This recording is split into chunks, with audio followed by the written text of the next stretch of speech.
Hello दोस्तों, आज से हम स्टार्ट करने वाले हैं एक जबरदस्त anime series my hero academia. ये स्टोरी एक लड़के इजुको मिडोरिया की है जो बिना किसी सुपर पावर के भी एक बड़ा हीरो बनना चाहता है। तो चलिए देखते हैं कैसे उसकी जर्नी शुरू होती है और कैसे वो दुनिया का सबसे बड़ा हीरो बनने का सपना देखता है। कुछ टाइम पहले छोटा इजुकी मिडोरिया एक बच्चे को बचाने के लिए कात्सुकी बागुको के सामने खड़ा हो जाता है जो उस बच्चे को बुली कर रहा होता है। कात्सुकी उसे सीरियसली नहीं लेता और उसका मजाक उड़ाता है क्योंकि इजुकी के पास कोई क्वर्ड नहीं होता है और फिर भी वो हीरो बनने की कोशिश कर रहा होता है। आज का टाइम में 14 साल का इजुकी देख रहा होता है कि जब हीरोज एक बड़े से विलेन से फाइट कर रहे होते हैं। एक दिन काफी टाइम पहले चाइना के चिंग सिटी में एक चमकने वाला बेबी पैदा हुआ जिसके पास एक अलग ही पावर थी। फिर धीरे धीरे ये चीज दुनिया भर में होने लगी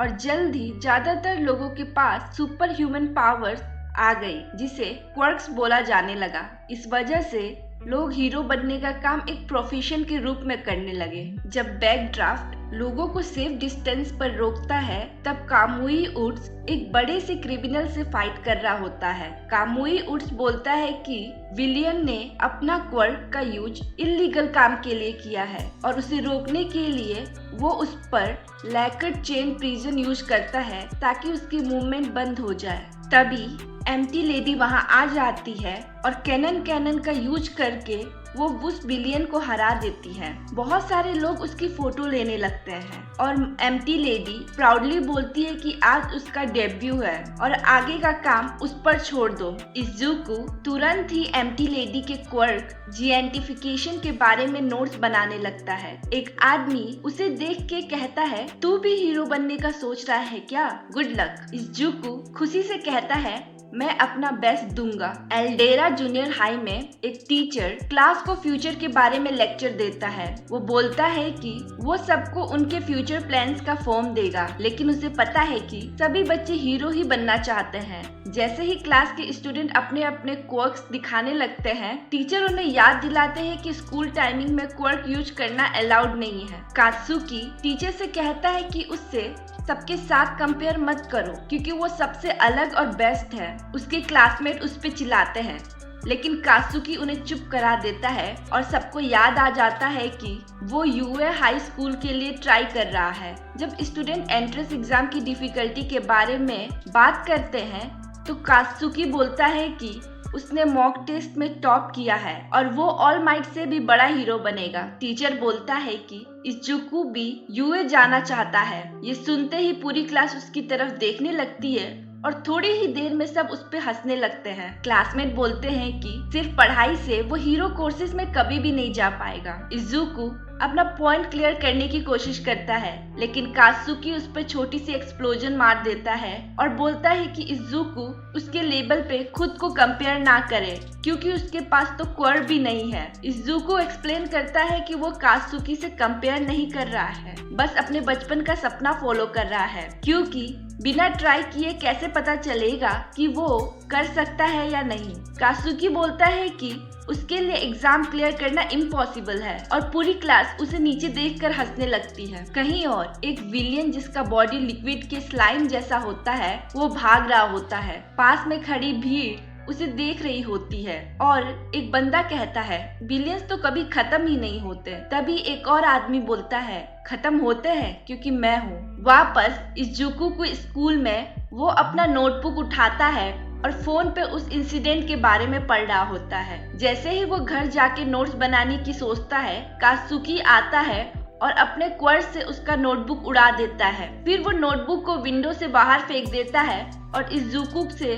कहता है कि यूए का सपना छोड़ दे। इजुको उसकी बातों का कोई जवाब नहीं देता। जब इजुको नोटबुक उठाता है उसे अपना बचपन याद आ जाता है जब उसने पहली बार एक वीडियो देखा था जिसमें ऑल माइट अपना हीरो डेब्यू कर रहा होता है और 100 से भी ज्यादा लोगों की जान बचाता है। डॉक्टर उसे कहता है कि वो अपना सपना छोड़ दे क्योंकि उसकी छोटी उंगली में 2 पॉइंट्स है जो दिखाता है कि वो क्वर्कलेस है। उसी दिन रात को इजुको वो वीडियो दोबारा देखता है रो रहा होता है और अपनी माँ से पूछता है, क्या मैं अब भी ऑल माइट जैसा हीरो बन सकता हूँ? उसकी माँ रो पड़ती है और उसे सिर्फ माफी मांगती है। वापस प्रेजेंट टाइम में जब इज़ुको घर जा रहा होता है, तभी पहले दिखाया गया स्लाइम जैसा विलियन उस पर अटैक कर देता है। तभी अचानक ऑल माइट वहाँ अपीयर होता है और टेक्सास स्मैश का यूज करता है, एक पावरफुल हवा जैसा पंच, जिससे विलियन उड़ जाता है और हार जाता है। इज़ुको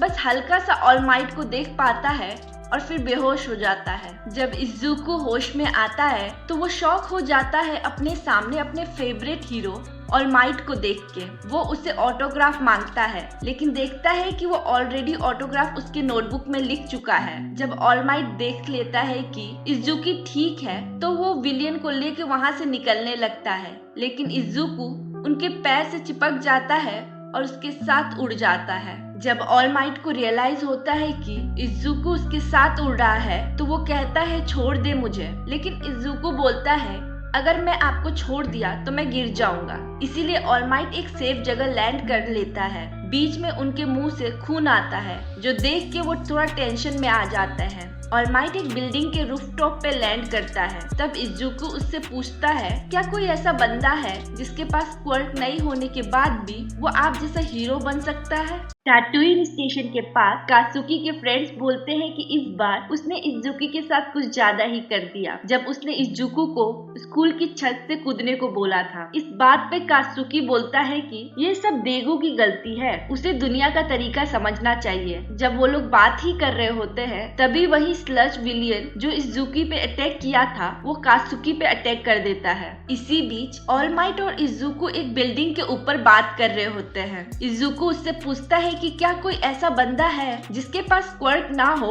वो भी ऑल माइट जैसा हीरो बन सकता है? जब इज़ुको अपना ड्रीम के बारे में बताता है, तभी ऑल माइट का टाइम लिमिट खत्म हो जाता है और वो एक पतला और थका हुआ इंसान बन जाता है। इज़ुको उसकी असली फॉर्म देख के शॉक हो जाता है। ऑल माइट उसे एक्सप्लेन करता है कि ये सब उस चोट की वजह से हुआ है जो उसे 5 साल पहले लगी थी। फिर वो इज़ुको को एक लेक्चर देता है कि एक प्रो हीरो को हमेशा अपनी जान दांव पे लगाने के लिए रेडी रहना पड़ता है, इसीलिए वो उससे झूठ नहीं बोल सकता। वो नहीं कह सकता कि तुम बिना क्वर्क के भी हीरो बन सकते हो। जब ऑल माइट रूफटॉप से नीचे उतरता है, तब उसे रियलाइज होता है कि जिस विलियन को उसने पकड़ा था वो अब वहाँ नहीं है और शहर के एक और हिस्से में हमें एक्सप्लोजन होता हुआ दिखाई देता है। एक्सप्लोजन वाली जगह पे डेथ आर्म्स और दूसरे हीरोज स्लज विलियन से लड़ने की कोशिश कर रहे होते हैं, जो अब कात्सुकी को अपने कब्जे में लेने की कोशिश कर रहा होता है, लेकिन कोई कुछ नहीं कर पाता। ऑल माइट सब देख रहा होता है और खुद से गिल्टी फील कर रहा होता है कि उसने टाइम वेस्ट किया और अब फाइट करने के लायक नहीं है। इज़ुको ऑल माइट की बातें सोचता हुआ सड़क पे चल रहा होता है और एक्सप्लोजन देखने वाले क्राउड के पास पहुंचता है। वो देख लेता है कि ये वही विलियन है जिसे ऑल माइट ने उसे बचाया था और उसे लगता है कि ये सब उसकी गलती है।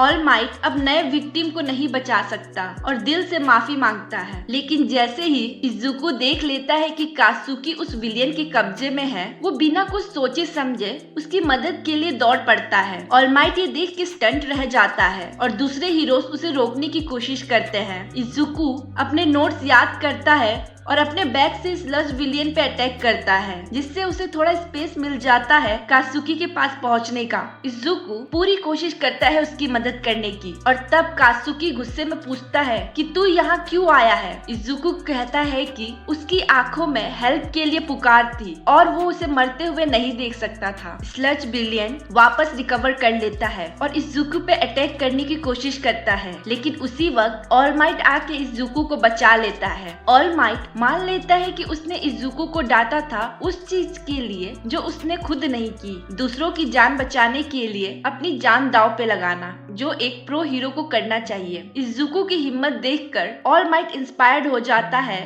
और अपने फुल पावर यूज करता है डेट्रोइट स्मेश से स्लज को उड़ा देता है और साथ ही कात्सुकी को भी फ्री कर देता है। बाद में हीरोज इज़ुको को डांटते हैं कि उसने अपनी जान खतरे में डाली और कात्सुकी की तारीफ मिलती है क्योंकि उसने विलियन के अगेंस्ट फाइट किया। उसी दिन थोड़ी देर बाद कात्सुकी इज़ुको के पास आता है और गुस्से में बोलता है, मैंने तुझसे कभी भी हेल्प नहीं मांगी, तू मुझे नीची नजरों से मत देख और मैं तुझसे कभी हेल्प नहीं मांगूंगा। फिर ऑल माइट दोबारा इज़ुको से मिलता है और बोलता है कि उस सिचुएशन में फर्क एक्चुअली इजुकी ने ही दिया था। अगर इजुकी वहाँ पे नहीं जाता तो शायद हो सकता था कि वो कात्सुकी को बचा नहीं पाता। ऑलमाइटी इजुकी को बोलता है कि उसने बिना क्वर्क के भी उसे हेल्प किया। वो बोलता है कि इजुकी ने वही किया जो बड़े बड़े हीरोज करते हैं, बिना सोचे समझे किसी की हेल्प के लिए मूव कर जाना। आखिर में जब इजुकी रो रहा होता है, ऑलमाइटी उसे कहता है तुम भी हीरो बन सकते हो। इजुकी खुशी के आंसू रो देता है जब उसका सपना उसके आइडल के द्वारा माना जाता है। ऑलमाइट उससे कहता है कि वो उसकी ताकत का हकदार है और प्रपोज करता है कि वो अपना क्वर्क उसे दे देगा, जिससे इजुकी थोड़ा कंफ्यूज हो जाता है। ऑलमाइट बताता है कि उनका क्वर्क आगे किसी और को भी दिया जा सकता है और उन्होंने इजुकी को अपना सक्सेसर चुना है। ऑलमाइट उसे बताता है कि उसकी पावर का नाम है वन फॉर ऑल। इजुकी पूछता है कि ऑलमाइट अपना क्वर्क उसे क्यों देना चाहता है, तो ऑलमाइट कहता है कि उन्हें कोई दिक्कत नहीं है और क्योंकि स्लज विलियन के अटैक के टाइम इजुकी ने बाकी सब सो कॉल्ड हीरोज से ज्यादा साइन किया था। ऑलमाइट की एक्सप्लेनेशन के बाद इजुकी बिना किसी हेजिटेशन के प्रपोजल एक्सेप्ट कर लेता है। ऑलमाइट इजुकी की ट्रेनिंग शुरू करता है ताकि उसका बॉडी इतना स्ट्रॉन्ग हो सके कि वो वन फॉर ऑल को इनहेरिट कर सके। ट्रेनिंग के लिए ऑलमाइट उसे तकोबा सीसाइड बे के सारे कचरे साफ करवाने लगता है। यह उसका एक तरीका होता है इजुकी की बॉडी को इतना स्ट्रॉन्ग बना सके नेक्स्ट 10 मंथ के लिए, क्योंकि उसके बाद एक यूए एंट्रेंस एग्जाम होने वाला होता है। ऑलमाइट चाहता है कि तब तक इजुकी एक वर्दी वेसल बन जाए। ऑलमाइट उसके लिए एक इंटेंस ट्रेनिंग शेड्यूल बनाता है जो इजुकी को अच्छी तरीके से फॉलो करना होता है, लेकिन ट्रेनिंग के दौरान इजुकी अपने आप को ओवरवर्क करने लगता है और ऑलमाइट देख लेता है कि इजुकी उसके शेड्यूल से ज्यादा मेहनत कर रहा है जितना डिसाइड हुआ था। ऑलमाइट उसे डांट देता है क्योंकि उसे लगता है कि ये उल्टा नुकसान कर देगा, लेकिन इजुकी जवाब देता है कि वो इतना मेहनत इसलिए कर रहा है क्योंकि वो यूए में बेस्ट परफॉर्म करना चाहता है और ऑलमाइट जैसे हीरो बनना चाहता है। ये सुनकर ऑलमाइट को इजुकी के अंदर एक असली पैशन दिखाई देता है। 10 महीने की इंटेंस ट्रेनिंग के बाद फाइनली यूए एंट्रेंस एग्जाम का दिन आ जाता है। तकोबा सीसाइड बे पूरी तरीके से इजुकी ने क्लीन कर दिया होता है। उसका बॉडी अब मस्कुलर और स्ट्रॉन्ग दिखने लगता है और ऑलमाइट कहता है कि अब इजुकी वन फॉर ऑल का वर्दी वेसल बन चुका है। फिर ऑलमाइट उसे अपने बाल का एक टुकड़ा खाने के लिए कहता है, जिससे इजुकी थोड़ा कंफ्यूज हो जाता है। तो ऑलमाइट कहता है कि डीएनए किसी भी तरीके से लिया जा सकता है और एग्जाम शुरू होने में कुछ ही घंटे बचे हैं, इसीलिए ये जरूरी है कि इजुकी तुरंत इनहेरिट कर ले। इजुकी टाइम पर यूए हाई स्कूल पहुंच जाता है एंट्रेंस एग्जाम के लिए। जैसे ही वो अंदर जाने लगता है वो गिर जाता है, लेकिन एक लड़की अपने क्वर्क से उसे बचा लेती है। इस लड़की का नाम उराराका है। उराराका उसे गुड लक बोलती है और इजुकी स्पीचलेस हो जाता है। उसे शौक लगता है कि उसने एक लड़की से बात कर ली। यूए के अंदर मिक सबको बताता है कि एंट्रेंस एग्जाम कैसा होगा। पहले एक प्रैक्टिकल टेस्ट होगा और उसके बाद रिटन टेस्ट होगा। वो बताता है कि प्रैक्टिकल टेस्ट का गोल है जितना ज्यादा हो सके उतने विलियंस जो असल में रोबोट होते हैं को हराना, ताकि ज्यादा स्कोर मिल सके। इजुकी अपने डेजिग्नेटेड बैटल सेंटर पे पहुंच जाता है प्रैक्टिकल टेस्ट के लिए। वो तय कर लेता है कि ऑलमाइट की ट्रेनिंग से मिली हर एक ताकत को यूज करेगा ताकि वो ये प्रैक्टिकल टेस्ट पास कर सके। प्रैक्टिकल टेस्ट स्टार्ट होने से थोड़ा पहले सभी पार्टिसिपेंट ट्रेनिंग फील्ड की साइज देखकर हैरान रह जाते हैं। इजुकी को वही लड़की दिखती है, उराराका, जिसने उसे पहले गिरने से बचाया था। वो उसे थैंक यू बोलना चाहता था, लेकिन बीच में इदा आ जाता है जो एक और पार्टिसिपेंट होता है। इदा ने पहले भी ऑडिटोरियम में इजुकी को रोका था। अब वो इजुकी को वार्न करता है कि उराराका को डिस्ट्रैक्ट मत करना, जबकि बाकी लोग इजुकी को ऑलरेडी फेल समझ चुके होते हैं। फिर अचानक एग्जाम स्टार्ट हो जाता है और सभी लोग टेस्ट एरिया में दौड़ जाते हैं। सिर्फ इजुकी पीछे रह जाता है। वो भी उनके पीछे दौड़ जाता है, लेकिन तभी एक 1 पॉइंट वाला एनिमी रोबोट उस पे अटैक कर देता है। आयोयामा आता है और अपने नेवल लेजर से उस रोबोट को उड़ा देता है और फिर आगे बढ़ जाता है। इजुकी एरिया में इधर उधर घूमता है रोबोट को डिस्ट्रॉय करने के लिए, लेकिन ज्यादा रोबोट्स ऑलरेडी दूसरे पार्टिसिपेंट ने उड़ा दिए होते हैं। दूसरी तरफ यूए के जज का पैनल डिस्कस करता है कि एग्जाम पास करने के लिए क्या क्या चीजें इंपॉर्टेंट होती है, जैसे स्पीड, स्ट्रेंथ और एक शांत दिमाग। जैसे ही टेस्ट खत्म होने वाला होता है, इजुकी के पास अभी भी 0 पॉइंट्स होते हैं। तभी एक बड़ा सा रोबोट आता है जो 0 पॉइंट्स का ही होता है। सब लोग डर के मारे भाग जाते हैं और इजुकी वहीं डर से फ्रीज हो जाता है। रोबोट कुछ बिल्डिंग्स तोड़ता है और उराराका उनके नीचे फंस जाती है। जब रोबोट उसके और करीब आता है तो लगता है कि वो लड़की कुचली जाएगी। इजुकी को याद आता है कि ये वही लड़की है जिसने उसे पहले बचाया था और बस ये सोच के उसमें हिम्मत आ जाती है। एड्रेनलिन से भरा हुआ वो वन फॉर ऑल का पावर यूज करता है। हवा में उछल जाता है और एक जबरदस्त स्मैश मार के उस रोबोट को तोड़ देता है। सभी पार्टिसिपेंट हैरानी से देखते ही रह जाते हैं और यूए के जजेस भी उसकी सेल्फ सेक्रीफाइस की तारीफ करते हैं। वन फॉर फॉर ऑल पहली बार यूज करने के बाद इजुको को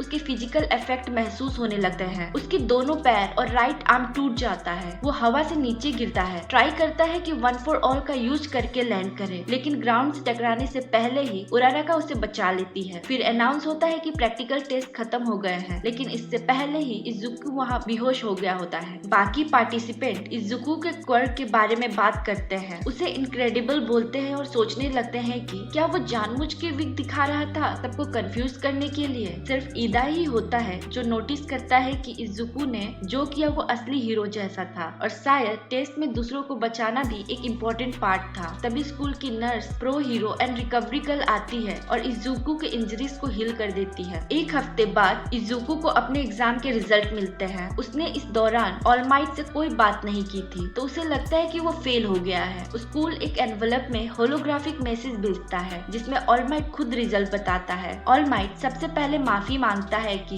उसने पहले कांटेक्ट नहीं किया और बताता है कि अब वो यूए हाई में एक नया टीचर बनने वाला है। फिर ऑल माइट समझाता है कि रिटन टेस्ट में तो इजुको ने ठीक ठाक किया था, लेकिन प्रैक्टिकल टेस्ट में उसे 0 पॉइंट आए थे। ये सुनकर इजुको उदास हो जाता है, लेकिन ऑल माइट एक वीडियो दिखाता है जिसमें उराराका मिक से रिक्वेस्ट करती है कि उसके कुछ पॉइंट इजुको को दे दिया जाए क्योंकि उसने उसकी जान बचाई। ऑल माइट बताता है कि टेस्ट में सिर्फ विलेंस को हराना ही इम्पोर्टेंट नहीं था, जजेस हीरोइक काम के लिए भी रेस्क्यू पॉइंट दे रहे थे। इजुको को 60 रेस्क्यू पॉइंट मिले थे जो एग्जाम पास करने के लिए काफी ज्यादा थे। एंट्रेंस एग्जाम का प्रैक्टिकल टेस्ट होने के बाद जजेस की टीम सब स्टूडेंट के स्कोर्स को रिव्यू करती है। वो नोटिस करते हैं कि कासुकी बाकुगो ने सबसे ज्यादा फाइटिंग पॉइंट स्कोर किया है, लेकिन एक भी रेस्क्यू पॉइंट उसे नहीं मिला है। वहीं दूसरी तरफ इजुको मिदोरिया ने बहुत सारे पॉइंट रेस्क्यू के मिले हैं, लेकिन एक भी फाइटिंग पॉइंट नहीं मिला है। इजुको फिर ऑल माइट से मिलता है तकोबा म्युनिसिपल बीच पार्क में, जहां ऑल माइट उसे पर्सनली यूए हाई स्कूल में सेलेक्ट होने की बधाई देता है। उसके बाद ऑल माइट इजुको को बताता है कि उसे धीरे धीरे वन फॉर ऑल क्वर्क के साथ एडजस्ट करना पड़ेगा। वो एग्जाम्पल देता है जैसे एग को माइक्रोवेव में रखा जाए वैसे ही धीरे धीरे कंट्रोल डेवलप करना होगा। अप्रैल आते ही यूए के नए एकेडमिक ईयर स्टार्ट हो जाता है और इजुको तैयार होता है निकलने के लिए। तभी उसकी माँ उसे रोक के गुड लक विश करती है। इजुको फाइनली क्लास 1A में पहुंचता है और सोचता है काश कात्सुकी और ईदा उसकी क्लास में ना हो, लेकिन उसकी ये होप टूट जाती है जब वो उन दोनों को अंदर लड़ते हुए देखता है। ईदा इजुको को देखता है और अपना इंट्रोडक्शन देता है। फिर उराराका आती है, वो भी अपना इंट्रोडक्शन देती है और इजुको की तारीफ करती है उसे बचाने के लिए। कात्सुकी सब नोटिस करता है और उसे याद आता है कि कैसे उसने इजुको को टेस्ट के बाद कन्फर्म किया था। वो इजुको को बुली करने की कोशिश करता है, ये सोच के कि बिना क्वर्क के उसने यूएम में कैसे एडमिशन ले लिया, पक्का चीटिंग की होगी। लेकिन इस बार इजुको पहली बार उसके सामने खुद के लिए स्टैंड लेता है। उराराका कुछ बोल ही रही होती है, तभी आइजावा एंट्री लेता है और क्लास को बताता है कि वो उनका होमरूम टीचर है। वो बिना टाइम वेस्ट किए स्टूडेंट को पीई क्लोज दे देता है और सबको ले जाता है पीई ग्राउंड में। वहाँ आइजावा एक्सप्लेन करता है कि क्लास को एक क्वर्क एप्रीहेंशन टेस्ट देना पड़ेगा जिसमें उनके क्वर्क टेस्ट किए जाएंगे, क्योंकि मिडिल स्कूल में उन्हें अपने क्वर्क्स यूज करने का चांस नहीं मिला था। आइजावा एक एग्जाम्पल के लिए कात्सुको को यूज करता है। वो बताता है कि मिडिल स्कूल में कात्सुकी सिर्फ 64 मीटर ही थ्रो कर पाता था, लेकिन जब उसने अपना क्वर्क यूज किया तो वो सीधे 700 मीटर से ज्यादा थ्रो कर दिया। शुरू में स्टूडेंट काफी एक्साइटेड हो जाते हैं टेस्ट में पार्टिसिपेट करने के लिए, लेकिन आइजावा उनका मूड तुरंत डाउन कर देता है, ये अनाउंस करके कि जो भी स्टूडेंट टोटल पॉइंट में लास्ट आएगा उसे होपलेस माना जाएगा और तुरंत स्कूल से निकाल दिया जाएगा। ये सुन के क्लास शॉक हो जाती है। उराराका तुरंत बोलती है कि ये रूल तो अनफेयर है, तो आइजावा कामली रिप्लाई देता है, दुनिया ही अनफेयर है और एक हीरो का काम होता है इस अनफेयरनेस से लड़ना। जब क्वर्क एप्रीहेंशन टेस्ट स्टार्ट होता है तब ऑल माइट टेंशन में आ जाता है कि शायद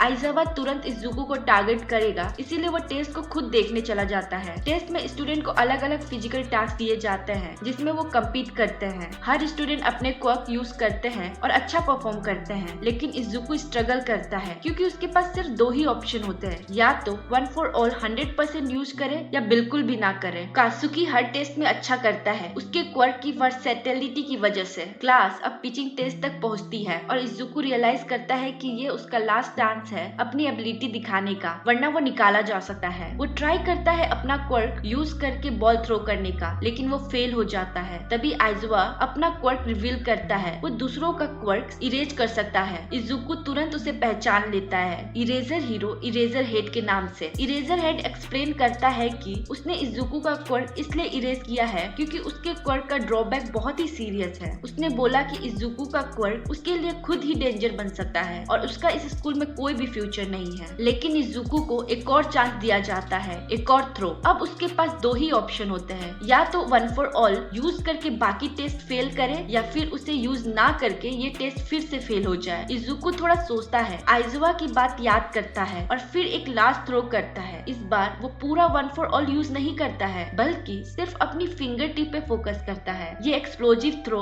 उसे एक हाई स्कोर दिलाता है। सिर्फ उसके क्लासमेट ही नहीं बल्कि टीचर और ऑल माइट भी इम्प्रेस हो जाते हैं। ऑल माइट उस मूवमेंट को नोटिस करता है और इम्प्रेस होता है कि इजुको ने वन फॉर ऑल सिर्फ अपने फिंगर टिप में फोकस किया। इजुको का ये एक्शन सिर्फ ऑल माइट को ही नहीं उराराका को भी इम्प्रेस करता है। कात्सुकी तो गुस्से में पागल ही हो जाता है। उसे ये समझ नहीं आता कि इजुको के पास ये नया पावर कहाँ से आ गया और साथ ही उसे लगता है कि इजुको ने आज तक हमेशा उससे झूठ ही बोला है। वो गुस्से में इजुको पे चिल्लाता है लेकिन आइज़ावा उसे अपने कैप्चर वेपन से रोक लेता है। आइज़ावा स्टूडेंट को वार्निंग देता है कि उसे उसका क्वर्क ज्यादा यूज मत करने दो क्योंकि उससे उसकी आंखें ड्राई हो जाती है। फिर वो टेस्ट के रिजल्ट बताता है जिसमें इजुको लास्ट आता है। इजुको को डर लगता है कि इतनी मेहनत के बाद भी वो क्लास से निकाल दिया जाएगा, लेकिन आइज़ावा रिवील करता है कि एक्सपल्सन वाला रूल सिर्फ एक झूठ था जिससे स्टूडेंट अपना बेस्ट दे सके। फिर वो क्लास को डिसमिस करता है और इजुको को रिकवरी कर के पास भेजता है ताकि उसका फिंगर हील हो सके। बाद में ऑल माइट अपने स्टूडेंट के टीचर इरेजर हेड से मिलता है और उसे झूठा कहता है क्योंकि उसने कभी पूरी क्लास को ही एक्सपेल कर दिया था। आइज़ावा जो कि इरेजर हेड भी है बताता है कि इजुको 0 मार्क के ऊपर है और वो किसी को भी एक्सपेल कर सकता है जो 0 के नीचे चला जाए। रिकवरी गर्ल इजुको का फिंगर ठीक कर देती है लेकिन उसके बदले उसकी स्टेमिना चली जाती है। स्कूल का पहला दिन खत्म होता है और थका हुआ इजुको ईदा और उराराका से मिलता है और उसे अब रियलाइज होता है कि उसके स्कूल में भी अब कुछ दोस्त बन गए हैं। अगले दिन क्लास 1A का दिन नॉर्मल क्लासेस से स्टार्ट होता है जब तक वो अपनी हीरो बेसिक ट्रेनिंग क्लास में नहीं पहुंचते। ऑल माइट उन्हें कॉम्बैट ट्रेनिंग के लिए ले जाते हैं जहां सबको पहली बार अपने हीरो कॉस्ट्यूम पहनने का मौका मिलता है। क्लास अपने कॉस्ट्यूम्स में चेंज कर लेती है और सब ग्राउंड बी में इकट्ठा होते हैं। ये वही जगह है जहां एंट्रेंस एग्जाम का प्रैक्टिकल टेस्ट हुआ था। ऑल माइट रूल बताता है क्लास को 10 टीम्स में डिवाइड किया जाएगा, आधे हीरोज और आधे विलियंस। विलियंस एक न्यूक्लियर वेपन को गार्ड करेंगे जिसे वो डिप्लॉय करना चाहते हैं और हीरोज का काम होगा उनका प्लान फेल करना। अगर हीरोज विलियंस को पकड़ लेते हैं या न्यूक्लियर कोर तक टाइम से पहुंच जाते हैं तो हीरोज जीतेंगे, लेकिन अगर विलियंस पूरे टाइम तक कोर को बचा लेते हैं या हीरोज को पकड़ लेते हैं तो विलियंस की जीत होगी। टीम को लकी ड्रॉ से बनाया जाता है और ऑल माइट अनाउंस करता है कि टीम ए में इजुको और उराराका है और उनका मैच टीम डी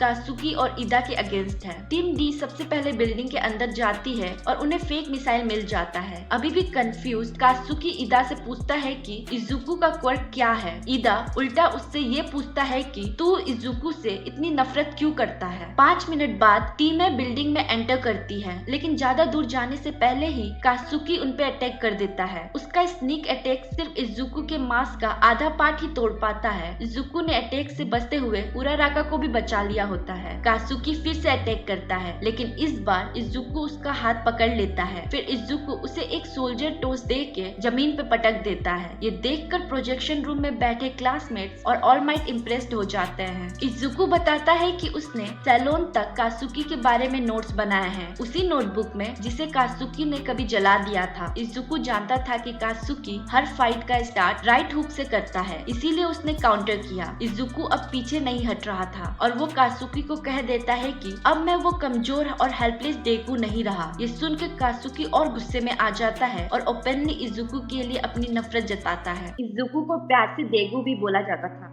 डेगू और कात्सुकी एक ही एरिया में बड़े हुए थे और बचपन से एक दूसरे को जानते थे। कात्सुकी हमेशा अपने आप को इजुको से बड़ा मानता था, स्पेशली जब उसका क्वर्क डेवलप हुआ।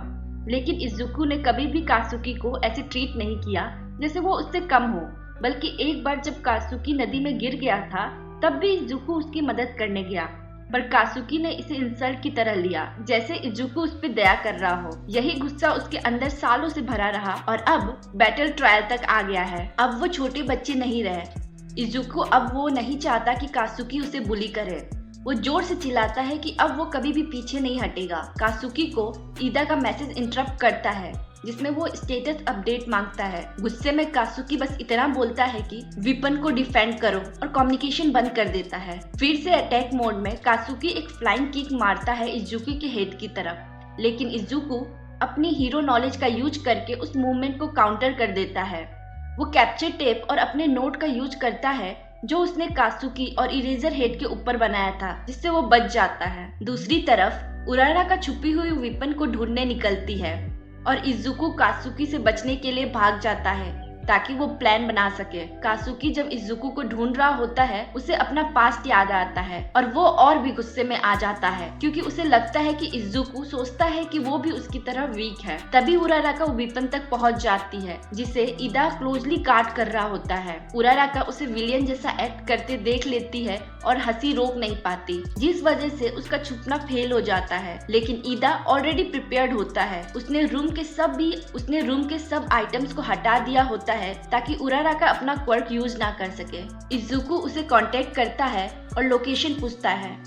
उराराका बताती है कि वो 5th फ्लोर पे ईदा के पास है। इजुकी तुरंत समझ जाता है कि कासुकी पागल हो गया है और ईदा को अकेला छोड़ दिया है। अब वो एक नया प्लान बनाता है। पहले कासुकी को हैंडल करेगा और बाद में ईदा के अगेंस्ट उराराका और वो मिल के लड़ेंगे। कासुकी फाइनली इजुकी तक पहुंच जाता है और पूछता है कि वो अपना क्वर्क क्यों नहीं यूज कर रहा। फिर वो इजुकी को वार्न करता है कि उसे लाइटली मत ले और बताता है कि उसके हीरो कॉस्ट्यूम के गॉडलेट में नाइट्रो स्वेट स्टोर होता है। जब ये स्वेट एनफ क्वांटिटी में जमा हो जाता है तब वो एक ह्यूज एक्सप्लोजन क्रिएट कर सकता है। ऑल माइट उसे वार्न करता है कि वो ये अटैक ना करे, लेकिन कासुकी फिर भी नहीं मानता और बिल्डिंग के फायर वॉल को ब्लास्ट कर देता है। ईदा और उराराका को ब्लास्ट का आफ्टर शॉक फील होता है। उराराका तुरंत मौका लेती है और अपने क्वर्क से हवा में उड़कर विपन की तरफ फ्लोट करने लगती है, लेकिन ईदा की स्पीड इतनी फास्ट होती है कि वो उसे विपन तक पहुंचने नहीं देता। उराराका के पास कोई भी चीज नहीं होती जो वो विपन के लिए यूज करे, इसीलिए वो एक कदम पीछे रह जाती है, जबकि ईदा अपनी स्पीड का फुल एडवांटेज ले रहा होता है। इसी बीच ऑल माइट कासुकी को फिर से वार्न करता है कि अगर उसने वो अटैक दोबारा किया तो उसकी टीम हार जाएगी। ये सुनकर कासुकी को क्लोज रेंज कॉम्पैक्ट का ऑप्शन लेना पड़ता है। इजुकी ट्राई करता है फाइट बैक करने का, लेकिन जब दोनों एकदम पास पास होते हैं तो कासुकी क्लियरली ज्यादा स्ट्रॉन्ग प्रूफ होता है। वो अपना एक्सप्लोजन का यूज करता है और हवा में डायरेक्शन चेंज करने के लिए और इजुकी को पीछे से ब्लास्ट कर देता है। फिर वो इजुकी के हाथ पकड़ के उसे जमीन पर जोर से पटक देता है, अपने दूसरे हाथ से एक्सप्लोजन करके एक्स्ट्रा मोमेंटम लेके। कासुकी की फाइटिंग स्किल देखकर क्लास वाले इम्प्रेस्ड हो जाते हैं और सबको शॉक लगता है कि कैसे गेम पूरा उलट गया और इजुकी अब पीछे हो गया है। कासुकी फिर से गुस्सा होकर इजुकी से कहता है कि अपना क्वर्क यूज करो। वो ताना मारता है और पूछता है, क्या तू अब अपने आप को इतना ऊपर समझने लगा है कि क्वर्क की जरूरत ही नहीं? ये बात इजुकी को इरिटेट कर देती है। वो बोलता है कि उसने हमेशा फील किया है कि कासुकी उससे बेटर है और इसी वजह से वो उसे हराना चाहता है। दोनों फुल इमोशन के साथ एक फाइनल क्लैश के लिए एक दूसरे की तरफ दौड़ते हैं। इजुकी को पता होता है कि क्लोज फाइट में वो कासुकी को नहीं हरा सकता, इसीलिए वो वन फॉर ऑल का पावर यूज करके और एक पावरफुल डेट्रॉइट स्मैश मारता है, जिससे बिल्डिंग का हर फ्लोर की सीलिंग टूट जाते हैं। इस एक्सप्लोजन की वजह से ऊपर वाले फ्लोर पे उराराका को काफी डेब्रिस मिल जाता है। वो अपने क्वर्क से उन्हें फ्लोट करती है और ईदा पे उड़ा देती है। इस मौके का फायदा उठा के वो तुरंत विपन उठाती है और टीम ए के लिए विक्ट्री सिक्योर कर लेती है। नीचे के फ्लोर पे कासुकी शॉक में होता है जब उसे पता चलता है कि उसका एक्सप्लोजन इजुकी को सीरियसली इंजर कर गया है। इजुकी ने अपने आप को जानबूझकर ओपन छोड़ा था क्योंकि उसके पास मैच जीतने का कोई और ऑप्शन नहीं था। चाहे फाइट में कासुकी ने डोमिनेट किया हो, लेकिन मैच इजुकी जीत जाता है। टीम ए और डी के बीच का एक्सरसाइज कंप्लीट हो गया है और ऑल माइट अनाउंस करता है कि इजुकी और उराराका जीत गए हैं। कासुकी को ये बात बर्दाश्त नहीं होती है कि वो इजुकी से हार गया और वो इतना स्ट्रेस ले लेता है कि हाइपर वेंटिलेट करने लगता है, मतलब उसकी सांस तेज तेज चलने लगती है क्योंकि उसे डर लगता है कि अगली बार हारा तो क्या होगा। ऑल माइट उसे शांत करता है और कहता है कि अब फीडबैक का टाइम है। इजुकी को नर्स के पास भेज दिया जाता है और ऑल माइट कासुकी को समझाता है कि तुम जीते हो या हारे हो, हमेशा याद रखना कि हर सिचुएशन कुछ सिखाता है, रिफ्लेक्ट करना चाहिए और लाइफ में आगे बढ़ते रहना चाहिए। मॉनिटर रूम में ऑल माइट अनाउंस करता है कि आज का MVP मोस्ट वैल्यूएबल प्लेयर ईदा है। फिर वो क्लास से पूछता है कि उन्हें क्या लगता है और ऐसा क्यों हुआ। मोमो, जो उन 4 स्टूडेंट में से एक होती है जो रिकमेंडेशन के थ्रू UA में आई है, आंसर करती है। वो कहती है कि कासुकी और इजुकू ने इंडोर एरिया में बड़े बड़े रेंज अटैक्स यूज किए, जो एक स्टूपिड मूव था, और उराराका ने अपना गार्ड जल्द ही नीचे कर दिया था और उसका फाइनल अटैक काफी इम्पल्सिव और रेकलेस था। मोमो एक्सप्लेन करती है कि चाहे ईदा हारा हो, लेकिन उसने सिचुएशन के अकॉर्डिंग अपना प्लान चेंज किया और एक्सरसाइज के असली पर्पज को रेस्पेक्ट किया। ऑल माइट मोमो के आंसर से काफी इम्प्रेस होता है और फिर नेक्स्ट मैच की तरफ बढ़ता है। टीम बी वर्सेस टीम आई। ओजिरो और तोरू विलियंस टीम में होते हैं। वो बिल्डिंग के अंदर जाके 4th फ्लोर पे जाते हैं जहाँ पे पेलोड रखा होता है। तोरू अपने कपड़े उतारती है ताकि उसकी इनविजिबिलिटी क्वर्क पूरी तरीके से काम करे बिना दिक्कत के। हीरो टीम में सोतो और मिजो होते हैं। वो कुछ मिनट बाद बिल्डिंग में एंटर करते हैं। मिजो अपनी क्वर्क से विलियंस टीम का लोकेशन ट्रैक करता है और सोतो को बताता है। सोतो मिजो को कहता है कि वो बिल्डिंग के बाहर चले जाए अपनी सेफ्टी के लिए और खुद अपनी क्वर्क यूज करके पूरी बिल्डिंग को एकदम फ्रीज कर देता है। विलियंस भी इंस्टेंटली फ्रीज हो जाते हैं। ओजिरो और तोरू के नंगे पैर जमीन पे चिपक जाते हैं, जिससे सोतो को इजिली चांस मिलता है पेलोड को टच करने का और इस तरीके से टीम बी मैच जीत जाता है। ऑल माइट सोतो की टेक्निक की तारीफ करता है। कासुकी और पूरी क्लास शॉक में रह जाती है उसकी पावरफुल क्वर्क को देख के। जब सारे एक्सरसाइज खत्म हो जाते हैं, ऑल माइट पूरी क्लास की मेहनत की तारीफ करता है और सबको वापस उनके होम रूम भेज देता है। वो बेरली बच के निकलता है क्लास से, उससे पहले उसका हीरो फॉर्म खत्म हो जाए। उसके बाद ऑल माइट नर्स ऑफिस जाता है जहाँ रिकवरी गर्ल गुस्सा करती है कि इजुको फिर 3rd टाइम सीरियसली इंजर्ड होके आया है। वो कहती है कि ऑल माइट को सिर्फ इसलिए इजुको को इंडल्ज नहीं करना चाहिए क्योंकि वो 1 फॉर ऑल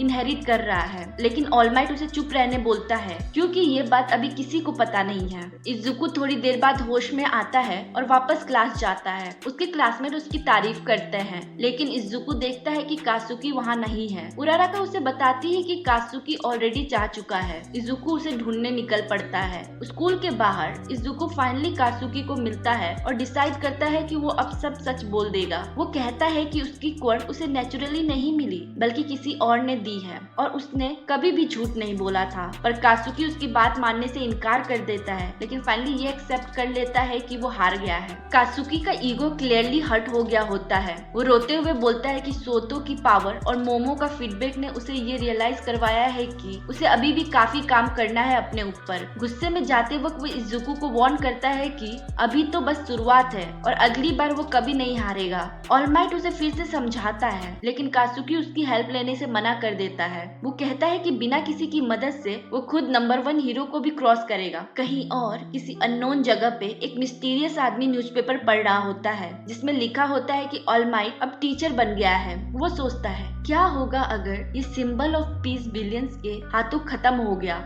जब न्यूज आई कि ऑल माइट अब UA हाई के फैकल्टी में ज्वाइन कर चुका है, तो प्रेस ने स्टूडेंट से इंटरव्यू लेना शुरू कर दिया, कुछ खास इन्फॉर्मेशन मिलने के होप में। इरेजर हेड उनको रोकने की कोशिश करता है और बोलता है जाने के लिए, लेकिन रिपोर्टर उसके पीछे पीछे अंदर घुसने लगते हैं, जिससे UA का सिक्योरिटी बैरियर एक्टिवेट हो जाता है। क्लास 1 के होम रूम में सोता अनाउंस करता है कि क्लास रिप्रेजेंटेटिव चुनना होगा। ये रिप्रेजेंटेटिव बनना एक अच्छी अपॉर्चुनिटी है जिससे स्टूडेंट को एक्स्ट्रा रिकॉग्निशन मिल सकता है, इसीलिए लगभग सभी स्टूडेंट खुद को इलेक्ट करने की कोशिश करते हैं। ईदा बोलता है कि वोट के थ्रू डिसाइड करना चाहिए, पर रिजल्ट उसकी पसंद का नहीं आता। इजुको को क्लास रिप्रेजेंटेटिव बनाया जाता है और मोमो को डेप्यूटी रिप्रेजेंटेटिव। बाद में इजुको, उराराका और ईदा लंच के लिए मैस हॉल में बैठे होते हैं। इजुको थोड़ा नर्वस होता है कि क्या वो क्लास को अच्छे से लीड कर पाएगा या नहीं, लेकिन ईदा उसका कॉन्फिडेंस बढ़ाता है। ईदा ये तक बोलता है कि उसने भी इजुको को वोट दिया था क्योंकि एंट्रेंस एग्जाम के टाइम उसका इंस्टीट्यूशन स्ट्रॉन्ग था। उराराका नोटिस करती है कि ईदा बहुत फॉर्मल तरीके से बात करता है, तो वो पूछती है कि क्या वो किसी रिच फैमिली से है। ईदा थोड़ा हेजिटेंट फील करता है, लेकिन बताता है कि वो ईदा हीरो फैमिली से बिलोंग करता है। उसका भाई टर्बो हीरो है जो एक फेमस प्रो हीरो है। उनकी बात तभी रुक जाती है है जब स्कूल का अलार्म बजने लगता है। एक थर्ड ईयर स्टूडेंट बताता है कि इसका मतलब है कोई यूए के अंदर घुस आया है सिक्योरिटी बैरियर को बाईपास करके। सब स्टूडेंट एक साथ मैस हॉल से भागने लगते हैं जिससे हॉलवे जाम हो जाता है। पैनिक में होने के बावजूद ईदा नोटिस करता है कि अंदर सिर्फ मीडिया वाले ही आए हैं। अपने भाई और इजुको से इंस्पायर्ड होके ईदा एक प्लान बनाता है ताकि सबको शांत कर सके। वो उराराका से कहता है कि उसे फ्लोट करा दो और फिर इमरजेंसी बोर्ड पे चढ़ के सबको शाउट करता है कि सब शांत हो जाओ, सिर्फ मीडिया वाले आए हैं, कोई डेंजर नहीं है। इससे सिचुएशन थोड़ी काम हो जाती है। लंच के बाद स्टूडेंट वापस क्लास में आते हैं और इजुको डिसाइड करता है कि वो क्लास प्रेसिडेंट की पोजीशन छोड़ देगा। वो ईदा की हीरोइक एक्ट से इतना इम्प्रेस होता है कि उसे ही अपना रिप्लेसमेंट नॉमिनेट करता है। बाकी स्टूडेंट भी एग्री करते हैं और ईदा नया क्लास रिप्रेजेंटेटिव बन जाता है। यूए के फैकल्टी मेंबर्स एक मीटिंग में बैठकर डिस्कस कर रहे होते हैं कि यूए का डिफेंसिव बैरियर काफी हद तक डिस्ट्रॉय हो चुका है, जो दिखाता है कि किसी ने सच में यूए में घुसने की कोशिश की है। उसका डाउट होता है कि क्या एक नॉर्मल रिपोर्टर इतनी सिक्योरिटी क्रॉस करके अंदर आ सकता है, लेकिन प्रिंसिपल ये बात मना कर देता है और कहता है कि ये किसी इविल फोर्स का काम है। उन्हें लगता है शायद ये किसी तरह का वार्निंग या वॉर अनाउंस करने जैसा कुछ हो सकता है। सिटी के दूसरे हिस्से में प्रो हीरोज कामुई, उड्स और माउंट लेडी एक होस्टेज सिचुएशन हैंडल कर रहे होते हैं जहां हैबिट हेडगियर नाम का 1 बिलियन लोगों को बंदी बना लेता है। सिचुएशन डेंजरस हो जाती है, तभी ऑलमाइट वहां पहुंचता है और मिसोरी स्मैश से विलियन को हरा देता है। फिर वो यूए की तरफ निकलता है, लेकिन रास्ते में और भी जगह रुक रुक के वो हीरो का काम करता रहता है। ऑलमाइट फील करता है कि वो अब पहले से स्लो हो गया है सिंस उसने वन फॉर ऑल इजुको को दे दिया। उसे याद आता है कि जब इजुको ने कन्फेस किया कि उसने थोड़ा सीक्रेट कात्सुकी को बता दिया था, ऑलमाइट ने उसे माफ तो कर दिया, लेकिन उसे ये भी याद दिलाया कि वन फॉर ऑल का सीक्रेट सेफ रहना चाहिए, उसकी खुद की सेफ्टी और दुनिया की सेफ्टी के लिए। क्लास 1 में सोता अनाउंस करता है कि उनका अगला बेसिक हीरो ट्रेनिंग एक्सरसाइज एक रेस्क्यू प्रैक्टिस होगा। वो सबको बोलता है कि अपने हीरो सूट पहन लो और बस में चढ़ जाओ, क्योंकि उन्हें कैंपस से बाहर जाना होता है इस एक्सरसाइज के लिए। बस में ट्रेवल करते वक्त सब स्टूडेंट एक दूसरे के क्वर्क्स के बारे में बात करते हैं। असुई बोलती है कि इजुको का क्वर्क ऑलमाइट जैसा लगता है, पर इजुरो उस बात से डिसएग्री करता है और बोलता है कि ऑलमाइट तो अपने आप को चोट नहीं पहुंचाता। इजुरो ये बात भी बोलता है कि उसका खुद का क्वर्क थोड़ा फ्लैशी होता तो ज्यादा पॉपुलर बन सकता था। इजुको कहता है कि इजुरो का क्वर्क ऑलरेडी स्ट्रॉन्ग है और उसे एक अमेजिंग हीरो बना सकता है, लेकिन इजुरो फिर भी कहता है कि कात्सुकी और सोतो का क्वर्क परफेक्ट है एक प्रो हीरो बनने के लिए। तब आसुई बोलती है कि कात्सुकी इतना गुस्सा करता है इसीलिए वो पॉपुलर नहीं बनेगा। इस बात से कात्सुकी इरिटेट हो जाता है। फिर देनगी बोलता है कि कात्सुकी का एटीट्यूड थोड़ा इम्प्रूव होना चाहिए। ये सब सुनकर इजुको नोटिस करता है कि मिडिल स्कूल के टाइम जो सिचुएशन थी अब वो उल्टा हो गई है। पहले वो लोग कात्सुकी से डरते थे, अब क्लास उसी को टीज कर रही है। सब स्टूडेंट एक बड़े ट्रेनिंग फैसिलिटी में पहुंचते हैं जहां उनका वेलकम करती है एक फेमस रेस्क्यू हीरो 13 सबको अपनी फैसिलिटी का नाम बताती है, अनफोर्सीन सिमुलेशन जॉइंट यानी यूएसजी। वो एक छोटी सी स्पीच भी देती है जिसमें वो कहती है कि स्टूडेंट को अपने क्वर्क्स का यूज लोगों को बचाने के लिए करना चाहिए, ना कि सिर्फ लड़ने के लिए। लेकिन उनकी बात पूरी होने से पहले ही एक ब्लैक पोर्टल से विलियंस का एक बड़ा ग्रुप वहां आ जाता है। सब लोग शॉक हो जाते हैं। विलियंस यूएसजी के प्लाजा में आ जाते हैं। 3 मिस्टीरियस विलियन उनको लीड कर रहे होते हैं। उनमें से एक नोटिस करता है कि ऑलमाइट क्लास के साथ नहीं है। वो और उसके साथ ही चेक करते हैं कि शेड्यूल के हिसाब से ऑलमाइट को आज क्लास पढ़ानी थी। इरेजर हेड तुरंत पहचान लेता है कि ये विलियंस वही है जो पहले यूए में घुस आए थे। उनमें से एक विलियन तोमुरा इस बात से डिसअपॉइंटेड होता है कि ऑलमाइट वहाँ नहीं है। वो सोचता है कि शायद सिंबल ऑफ पीस जो कि ऑलमाइट है तब आएगा जब स्टूडेंट को मार देंगे। इरेजर है जो कि सोतो है सिचुएशन का चार्ज ले लेता है। वो 13 को बोलता है कि स्टूडेंट को तुरंत इवैक्यूएट करो और यूए हाई स्कूल को कांटेक्ट करो। इजुको को सोतो के विलेन से लड़ने पर कंसर्न होता है, लेकिन सोतो उसे रीएश्योर करता है और सीधे बैटल में जंप कर जाता है। एक फायरिंग स्क्वाड उस पे एम करता है, लेकिन सोतो अपने क्वर्क यूज करके सबके क्वर्क को कैंसिल कर देता है और अपने कैप्चर वेपन से उनको हरा देता है। विलियंस उसे तुरंत पहचान जाते हैं कि ये प्रो हीरो इरेजर हेड है और उसका क्वर्क क्या करता है। तब एक म्यूटेंट टाइप क्वर्क वाला विलियन उसके सामने आता है, जिसको पता होता है कि इरेजर हेड का क्वर्क उसके क्वर्क को कैंसिल नहीं कर सकता, पर इरेजर हेड उसको इजिली हैंडल कर लेता है, उसके जो कैप्चर वेपन है उसको दूर रख के। वही दूसरी तरफ इजुको रियलाइज करता है कि उसने अपने टीचर को अंडरएस्टिमेट किया था। ईदा उससे कहता है कि चल जल्दी, और वो 13 और क्लास 1 के साथ इवैक्यूएशन की कोशिश करते हैं। लेकिन तभी विलियन कुरोगिरी अपने रैपिंग वर्क से उनका रास्ता रोक लेता है। वो इंट्रोड्यूस करता है अपने आप को लीग ऑफ विलियन का मेंबर्स और बताता है कि उनका गोल ऑल माइट को मारना है। कात्सुकी और इजिरो तुरंत उस पर अटैक कर देते हैं, लेकिन कुछ फायदा नहीं होता। 13 अपना क्वर्क यूज ही करने वाली होती है कि कुरोगिरी सभी स्टूडेंट को अलग अलग सिमुलेशन जोन में रैप कर देता है। इजुको अंडर वाटर चला जाता है शिपव्रेक जोन में। एक शार्क जैसा विलियन उसे खाने की कोशिश करता है, लेकिन उसी समय आसुई आके उसे बचा लेती है, उस शार्क को एक किक मार के। विलियन को हैंडल करने के बाद आसुई अपनी टंग से इजुको को शिप पे फेंक देती है और खुद भी मिनोरू के साथ शिप पे आ जाती है। वो लोग बात करते हैं कि विलियंस का प्लान ऑल माइट को मारने का है, जो काफी सीरियस है। इजुको क्लियरली बोलता है कि ये उनकी क्लास की जिम्मेदारी है कि वो हीरोज बने और ऑल माइट को प्रोटेक्ट करें। सोतो, कात्सुकी, इजिरो और क्लास 1 के कई और मेंबर्स भी अलग अलग सिमुलेशन जोन में जाने के बाद विलियन से फाइट बैक करना स्टार्ट कर देते हैं। यूए के नर्स ऑफिस में ऑल माइट ट्राई करता है 13 और सोतो से कांटेक्ट करने की, लेकिन उसे कोई कनेक्शन नहीं मिलता। ऑल माइट तुरंत हीरो फॉर्म में यूएसए जाना चाहता था, लेकिन प्रिंसिपल नेजू उसे बिजी रखता है। नेजू का मानना है कि ऑल माइट को ज्यादा रिस्पॉन्सिबल टीचर बनना चाहिए और वो उसे लेक्चर देता है कि हीरो काम में इतना एग्जॉस्ट होना गलत है। दूसरी तरफ यूएसजे में 13 एक्सप्लेन करती है कि ईदा को स्कूल वापस भागना होगा और हेल्प लेके आना होगा, क्योंकि यूएसजे से किसी को कांटेक्ट नहीं किया जा सकता।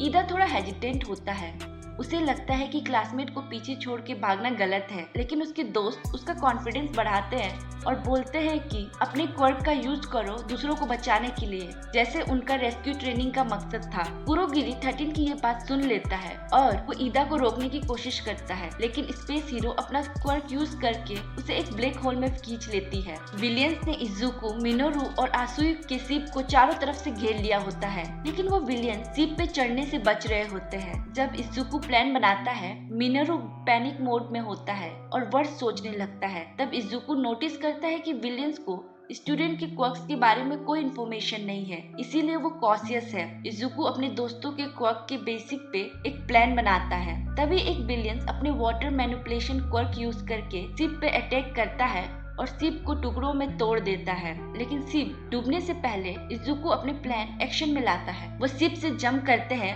और डेल्वर स्मैश यूज करते हैं पानी की सरफेस पे, जिससे पानी फोर्सफुली स्प्रेड हो जाता है और फिर रैपिडली वापस एक जगह कलेक्ट होता है। ये पानी एक वोर्टेक्स बना देता है, जिसमें मिनोरू के स्टिकी बॉल्स भी मिक्स होते हैं, जो विलियंस को आपस में चिपका देते हैं। विलियंस को हराने के बाद आसुई अपनी टंग से इजुको और मिनोरू को पकड़ के शिपव्रेक जोन से बाहर निकाल देती है। इजुको, मिनोरू और आसुई शिपव्रेक जोन से बच के निकल जाते हैं, जहां उन्होंने मिलकर अपने क्वर्क और स्मार्ट प्लानिंग से विलियन को हरा दिया था। अब वो डिसाइड करते हैं कि उन्हें सीधे एग्जिट की तरफ जाना चाहिए और सेंट्रल प्लाजा से दूर रहना चाहिए। सेंट्रल प्लाजा में इरेजर हेड बहुत सारे विलेन से फाइट कर रहा होता है। इजुको को लगता है कि अगर ऐसा ही चलता रहा तो उनके टीचर थक जाएंगे, इसीलिए वो डिसाइड करते हैं कि उन्हें जाके उनकी मदद करनी चाहिए। लैंडस्लाइड जोन में जैसे ही सब विलियन वहाँ रैप होते हैं, सोतो तुरंत उन्हें फ्रीज कर देता है। वो सिचुएशन को ऑब्जर्व करता है और समझ जाता है कि जो विलियंस तोमुरा और कुरोगिरी के साथ आए हैं वो सिर्फ छोटे मोटे गुंडे हैं। फिर दो और विलियन उस पे अटैक करने की कोशिश करते हैं, लेकिन सोतो उनके अटैक इजिली डॉज करके उन्हें भी फ्रीज कर देता है। ज्यादा इन्फॉर्मेशन लेने के लिए वो अनफ्रोजन विलियन से पूछताछ करता है, उन्हें वार्न करता है कि अगर वो ज्यादा देर तक फ्रीज रहे तो हाइपोथर्मिया से मर जाएंगे। इसीलिए सोतो उन्हें ऑफर करता है कि अगर वो ऑल माइट को मारने के प्लान के बारे में कुछ भी बताएंगे तो वो उन्हें छोड़ देगा। दूसरी तरफ माउंटेन जोन में तेनकी,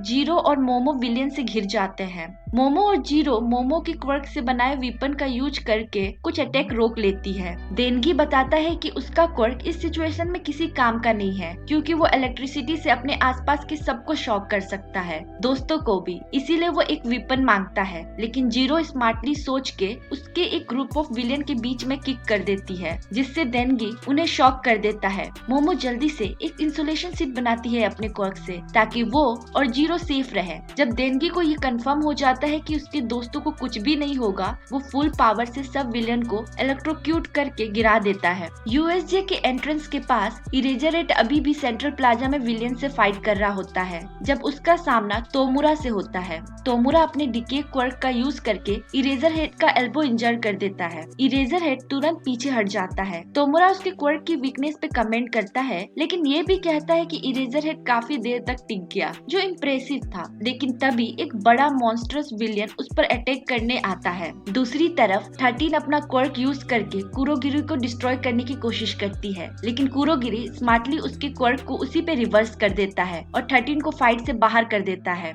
ईदा एग्जिट से भागकर मदद लेने की कोशिश करता है, लेकिन कुरोगिरी उसका रास्ता काट देता है। तभी मीजो सोजी कुरोगिरी को पकड़ लेता है, जिससे ईदा को एग्जिट करने का रास्ता मिल जाता है। इसी बीच इजुकु, आसुई और मिनोरू सेंट्रल प्लाजा तक पहुंचते हैं, लेकिन वहां जाके देखते हैं कि उनका टीचर ऑलरेडी हार चुका है। उसे नोमो एक बायो इंजीनियर्ड मॉन्स्टर ने हरा दिया है। रुइन जोन के एक बिल्डिंग में कासुकी और इजीरो बचे हुए विलियंस को हरा के फाइट खत्म कर देते हैं। इजीरो चाहता है कि वो जाके अपने क्लासमेट को हेल्प करे, क्योंकि उसे टेंशन होती है कि उनके पास वैसे ऑफेंसिव क्वर्क्स नहीं है जैसे उसके और कासुकी के पास है। लेकिन कासुकी कहता है कि उनके क्लासमेट वीक विलियंस को हैंडल कर सकते हैं और उन्हें अब कुरोगिरी को हराने पे फोकस करना चाहिए, क्योंकि अगर कुरोगिरी को हरा दिया गया तभी बाकी सब विलियन यूएसजे में ही फंस जाएंगे। इजीरो थोड़ा सरप्राइज होता है, क्योंकि उसने हमेशा कासुकी को सिर्फ गुस्से वाला और एग्रेसिव देखा था, लेकिन अब वो उसकी काम और स्मार्ट थिंकिंग से इम्प्रेस हो जाता है। इसी बीच क्लास 1A के बाकी स्टूडेंट भी अपने अपने जोन्स में विलियन से फाइट करते जा रहे होते हैं। ईदा फुल स्पीड में एग्जिट की तरफ भागता है, लेकिन कुरोगिरी उसके पीछे पीछे होता है। तभी उराराका, सैरो और सत्तो मिलके कुरोगिरी को इतनी देर तक रोक लेते हैं कि ईदा एस्केप कर सके और मदद बुला सके।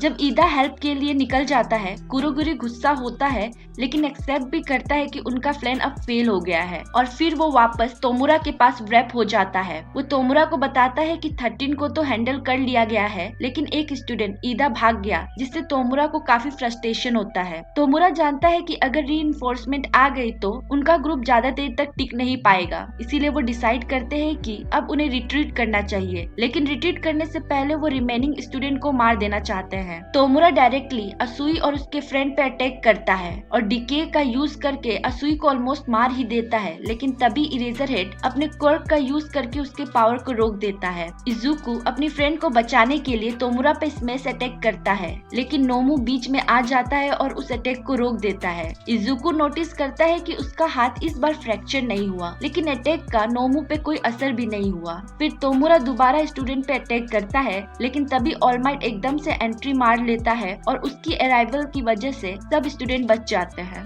जब ऑल माइट को रास्ते में ईदा मिलता है यूएसए जाते वक्त, तब उसे पूरा पता चल जाता है कि वहाँ क्या सीन चल रहा है। वो तुरंत अपने टाई और ब्लेजर उतार देता है और अपना फेमस डायलॉग बोलता है, सब ठीक हो जाएगा क्योंकि मैं आ गया हूँ। फिर वो फुल स्पीड में सेंट्रल प्लाजा क्रॉस करता है, जहाँ पहले वो इंजर्ड इरेजरहेड को रेस्क्यू करता है और बचे हुए विलेन को भी झटके में हरा देता है। उसके बाद वो सीधे इजुकु, आसुई और मिनोरू को तोमुरा और नोमुस के कब्जे से बचा लेता है। सबको सेफ जगह पे ले जाकर छोड़ता है और बोलता है कि यहाँ से निकल जाओ। इजुकु उसे वार्न करता है कि नोमू काफी ज्यादा एंड्योरेंस रखता है, पर ऑल माइट जो एक सिंबल ऑफ पीस है कहता है कि सब ठीक हो जाएगा। स्टूडेंट इरेजरहेड को लेकर वहाँ से निकल जाता है और फिर ऑल माइट और विलियंस के बीच में जबरदस्त बैटल स्टार्ट होता है। ऑल माइट फाइट स्टार्ट करता है एक जबरदस्त कैलिफोर्निया स्मैश से नोमू पे अटैक करके, लेकिन नोमू उस इम्पैक्ट को ऑब्जर्व कर लेता है और तुरंत एक पंच से काउंटर करता है। ऑल माइट उस पंच को डॉज करता है और खुद भी एक पंच मार देता है, पर उसका भी कोई इफेक्ट नहीं होता। तब तोमुरा रिवील करता है कि नोमू का क्वर्क है शॉक ऑब्जर्वेशन और उसे स्पेशली ऑल माइट से लड़ने और उसे मारने के लिए बनाया गया है। ऑल माइट सोचता है कि अगर वो कंटिन्यूअसली अटैक करता रहा तो शायद नोमू थक जाएगा, इसीलिए वो एक स्ट्रॉन्ग रिवर्स सुप्लेक्स यूज करता है उसके ऊपर। जब मिनोरू इरेजरहेड को एग्जिट की तरफ ले जा रहे होते हैं तो वो ऑल माइट की स्ट्रेंथ देख के इम्प्रेस हो जाते हैं और उसके लिए चीयर करते हैं, लेकिन इजुकु को ऑल माइट की रियलिटी पता है, उसकी लिमिट, उसकी कंडीशन, इसीलिए वो टेंशन में होता है कि कहीं ऑल माइट ज्यादा ओवर एक्सर्ट ना कर ले अपने आप को। जब ऑल माइट के अटैक का स्मोक क्लियर होता है तो इजुकु और सब देखते हैं कि कुरोगिरी ने अपने वेब गेट से नोमू को बचा लिया है। ऑल माइट ने एक्चुअली नोमू के आधे बॉडी उस पोर्टल के थ्रू भेज दिया होता है, जबकि वो अभी भी सुप्लेक्स पोजीशन में ही होता है। इसी गैप का फायदा उठा के नोमो ऑलमाइट के वीक पॉइंट को पकड़ लेता है और कुरोगिरी धीरे धीरे उसे अपने रैप गेट की ओर खींचने लगता है।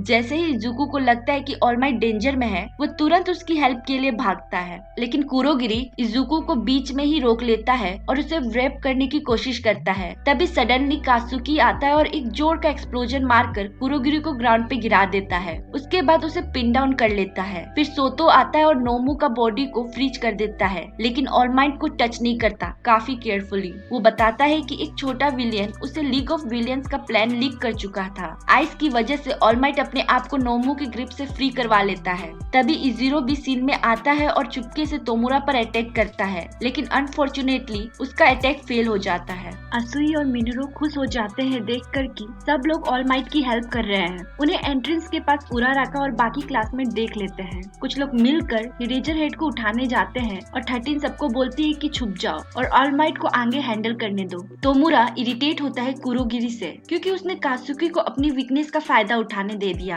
कात्सुकी को समझ आ गया था कि कुरोगिरी के गले पे एक नेक आर्मर है जो उसकी रियल बॉडी को प्रोटेक्ट करता है। वो अपने क्वर्क के स्मोक का यूज करता है उस आर्मर को छुपाने के लिए, पर अगर कोई फिजिकल अटैक सही जगह पे लगे तो कुरोगिरी उससे बच नहीं सकता। कात्सुकी उस आर्मर को पकड़ के कुरोगिरी को नीचे दबा लेता है और धमकी देता है कि अगर हिला तो उड़ा देगा। तोमुरा स्टूडेंट्स की एफर्ट की तारीफ करता है और नोमू को ऑर्डर देता है कि कुरोगिरी को बचा ले। सब स्टूडेंट शॉक होकर देखते हैं जब नोमू बर्फ से छूट जाता है और अपने फ्रोजन लिम्ब को रीजनरेट कर लेता है। फिर वो कात्सुकी पे अटैक करता है, लेकिन ऑलमाइट बीच में आ जाता है और नोमू के अटैक को खुद पे ले लेता है। इससे कात्सुकी बच जाता है। तोमुरा ऑलमाइट से इम्प्रेस हो जाता है और एक लंबा लेक्चर देना स्टार्ट करता है कि हीरोज की वजह से दुनिया में वायलेंस फैला है, पर ऑलमाइट सीधा जवाब देता है, तुम विलियन के पास कोई नोबल या अच्छी रीजन नहीं है अपने एक्शंस के लिए। चाहे ऑलमाइट की पावर तेजी से कम हो रही हो, फिर भी वो नोमू से एक धमाकेदार फिस्ट फाइट करता है। वो अपने लिमिट के भी ऊपर जाता है, 100% से भी ज्यादा पावर यूज करता है ताकि नोमू की एंड्योरेंस को तोड़ सके। दोनों के पंचेस इतने पावरफुल होते हैं कि पूरा यूएसजे हिल जाता है और हर एक स्ट्राइक के साथ ऐसे शॉक वेव्स बनती है कि कोई और पास तक नहीं आ पाता। ऑलमाइट फाइनली नोमू को हवा में ऊपर ले जाकर जोर से जमीन पर फेंक देता है। फिर वो खुद लैंड करता है और फाइनल डायलॉग बोलता है। वो नोमू को कहता है कि प्लस अल्ट्रा याद रखना। उसके बाद एक सॉलिड डायनामिक स्मैश मारकर नोमू को यूएसजे से बाहर उड़ा देता है और वो डिफीट हो जाता है। सारे स्टूडेंट ऑलमाइट की पावर देखकर शॉक्ड और इंस्पायर्ड होते हैं। सिंबल ऑफ पीस जो कि ऑलमाइट है बताता है कि नोमू को हराने में उसे 300 पंचेस लगे, पर अगर वो अपने प्राइम फॉर्म में होता तो सिर्फ 5 पंचेस में काम खत्म हो जाता। उसके बाद वो कॉन्फिडेंटली बोलता है कि लीग ऑफ बिलियन का गेम ओवर है, जो सुनकर तोमुरा और भी फ्रस्ट्रेट हो जाता है।